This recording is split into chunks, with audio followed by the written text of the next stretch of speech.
Hubo una época donde la tradición era más importante que la modernidad.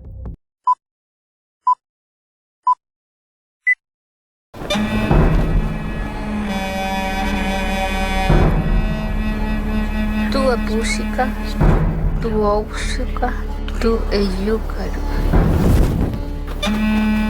Araura. Si Asipukai. Si Arinukai. Musi Sain, Chongo, Hapusu, Pura, Nojo, Ruin, Tuin, Guay. Pero al parecer, el dinero empezó a valer más que la palabra. Resu Puyurian. Oi kucita ya, yuin namuin na gringo kan.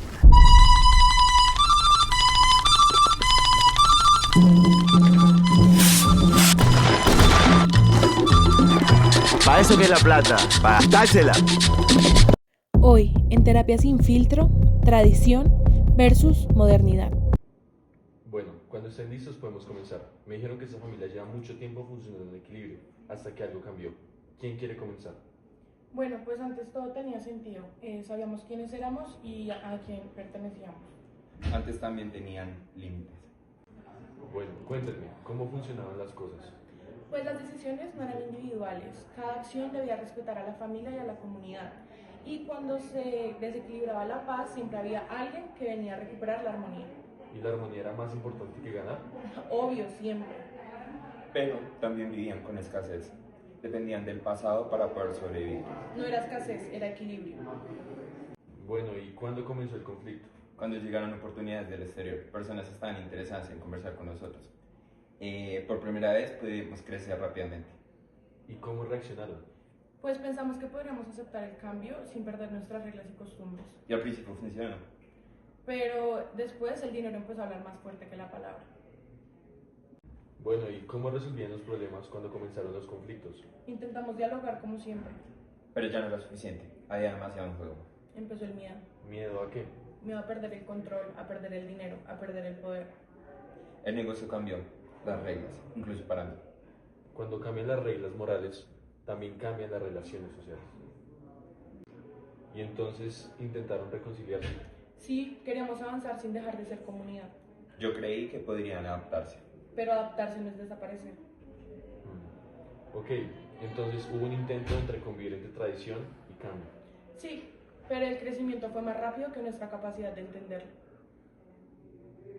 Bueno, y escuchándolos entiendo algo. No fue solamente un problema familiar, sino que fue un choque entre dos maneras distintas de ver el mundo. Una basada en la comunidad y otra en la acumulación.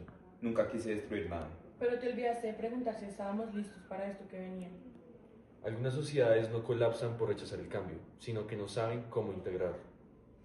Entonces, ¿todavía podemos reconstruirnos? Solo si aprendemos a escucharnos. Para el cierre final de esta terapia, le pedimos su opinión sobre esto a dos importantes figuras filosóficas. Bueno, yo como Max Weber opino que esta situación refleja un proceso profundo de la vida social. Cuando las acciones comienzan a guiarse principalmente por el cálculo, los intereses y los resultados, los valores tradicionales que sostenían a la comunidad pierden fuerza. A esto le he llamado el desencantamiento del mundo.